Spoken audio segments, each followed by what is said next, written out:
General, is the theocracy in Iran an enemy of the American people and all people who refuse to adopt the theocracy's radical version of Islam? Welcome back to the Constitution Corner, where we defend freedom, expose hypocrisy, and hold the line for the values that built this great republic. If you're tired of the lies, tired of the double standards, and tired of watching Washington play nice with tyrants, go ahead and hit that like button, subscribe, and ring the bell so you're always first when truth drops. Today, we're reacting to a Senate Armed Services Committee exchange, one of the most brutally honest and eye-opening conversations I've seen in years. It features Senator John Kennedy, and folks, if you didn't respect him before, you might after this. Well, Senator, I'm not a scholar in that regard, but I would say that Iran presents a clear and present danger to all those who do not bend. Well, do you think they're our friend? They are not our friend. And how long have they not been our friend and the world's friend? For many decades, sir. How many innocent people has the theocracy in Iran killed because they refuse to adopt the theocracy's radical version of Islam? I don't have a number, but it's in the thousands. Tens of thousands, right?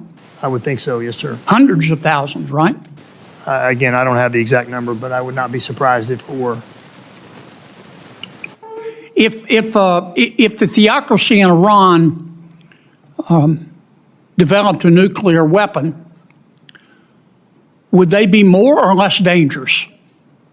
No, they would be far more dangerous, Senator. There's a saying, if your neighbor says he's going to kill you, you should believe him. Can we agree that the president's decision to destroy the Iranian theocracy's nuclear weapon capabilities made the world safer? I would say it did. What's impetuous mean?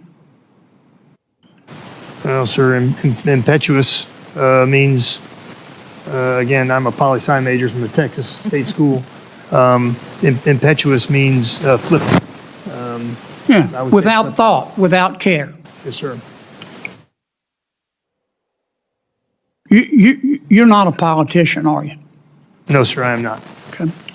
One of my friends on the committee said that America's decision to destroy the Iranian theocracy's ability to make a nuclear bomb was impetuous.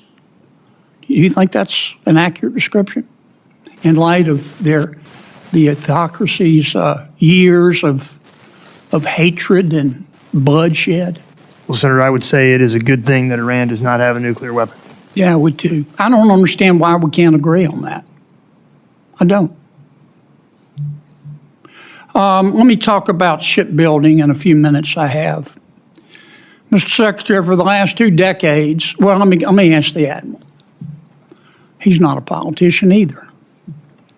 Admiral, in the last 2 decades, we've doubled the amount of money we have given the Navy to build ships. We've actually had fewer ships today because we've retired more than we've built.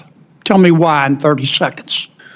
Well, the simple answer, sir, is we were building 4 or 5 DDGs a year in the mid-90s, and we're building 2 a year now. So why? That's the We've simple given math. you more money. Well, they cost more money, sir. How much money do you need to catch up to China? I'll have to get back to you on the specific answer. I think I'd be satisfied in the meantime to just build at the rate we're supposed to and not be behind. Mm-hmm. How far behind are we? We're behind in every ship class to different rates, Okay. but at least years. We can't catch up without our private sector shipyards, can we? We cannot. Okay. Both Tier 1 and Tier 2 shipyards, right? Yes, sir. Okay. We've got to do better, Admiral. It's unacceptable. In the last few seconds I have, I want to make a comment about the money and the way we're going to get it to you. Nothing would please me more. I would do old man backflips to see the United States Congress put together a budget supporting our military that looks like somebody designed the damn thing on purpose. Last year, this committee worked very hard. We put together 12 bipartisan bills. A lot of us had to swallow things we didn't want to swallow, but we wanted to get it to the floor. And Senator Schumer refused to even put the bill on the floor. Now, what makes anyone with an IQ above their weight or their age think that now that he is in the minority, Senator Schumer is going to cooperate with us to get a budget on the floor?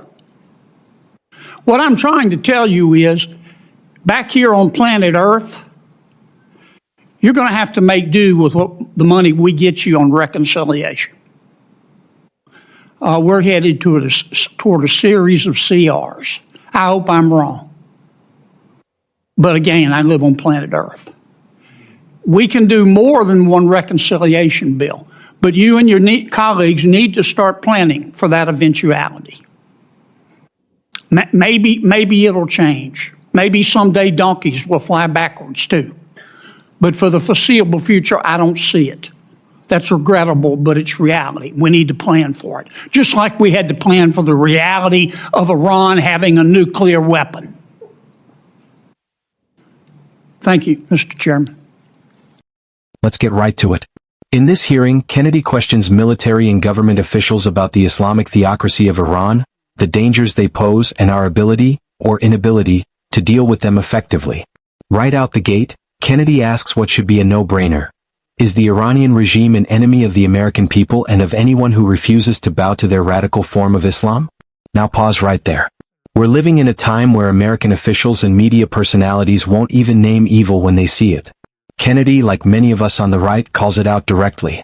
Iran's regime isn't just unfriendly, it's hostile, violent, and determined to export its ideology globally. And then the general response. Well, I'm not a scholar in that regard.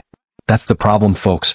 We've got leaders who are supposed to protect this country, but they're afraid to speak uncomfortable truth. Iran has killed thousands, likely tens or hundreds of thousands, of innocent people for refusing to follow their theocratic law. That's not just anti-American, that's anti-human. Kennedy follows up, if Iran got a nuclear weapon, would they be more dangerous? And even the general had to admit, yes, far more dangerous. This is what people in DC love to dance around. Meanwhile, real Americans, people like you and me, we live in the real world. We don't have the luxury of pretending tyrants are misunderstood. Kennedy then drives home the point with the quote, if your neighbor says he's going to kill you, you should believe him. Damn right, Senator. And when Kennedy asks if the president's decision to destroy Iran's nuclear capabilities made the world safer, the general finally gives a straight answer. Yes, it did. But wait, one of Kennedy's colleagues called that decision impetuous. That's the kind of weak, naive, appeasement-minded leadership that got us into this mess in the first place. If protecting America from a nuclear Iran is impetuous, then maybe we need more impetuous decisions like that. Now, from Iran, Kennedy pivots to military shipbuilding, and folks, this part should wake up every taxpayer and patriot in the country. He points out that over the last 2 decades, we've doubled funding to the Navy, yet we have fewer ships today. Let that sink in. We're spending more money, but getting less. What? The admiral tries to explain, costs are up, production is down, shipyards can't keep up. But Kennedy cuts through it all. We're behind China in every ship class. And he's right, we're not catching up without a serious plan and partnership with private shipyards. Then Kennedy delivers a line that hits like a freight train. I would do old man backflips to see the United States Congress put together a budget supporting our military that looks like somebody designed the damn thing on purpose. I mean, come on. That's the kind of leadership we need, plain-spoken, real-world logic that cuts through bureaucratic nonsense. He closes by warning that we're headed toward a series of continuing resolutions again because the Democrat-led Senate refuses to cooperate. And let me tell you, that's not leadership, that's intentional sabotage of national defense. And Kennedy nails it when he says, maybe someday donkeys will fly backwards too, But until then, we need to plan for the real world, just like we had to plan for the reality of a nuclear Iran. Listen, friends, this hearing shows what happens when a real conservative asks the questions the American people care about. It's accountability. It's clarity. It's what we need more of in Washington. But we can't just watch. We've got to act. Share this video. Talk about this with your friends. Make your voice heard in every election, local and national. Because right now, our enemies are preparing and our leaders are squabbling. So, if you believe in truth, strength, and defending this nation, like, subscribe, and stand with us here on the Constitution Corner. This is where liberty lives, and tyranny meets resistance. We are the Constitution Corner, where Americans' root guides its future. Until next time, stand strong, speak truth, and may God bless the United States of America.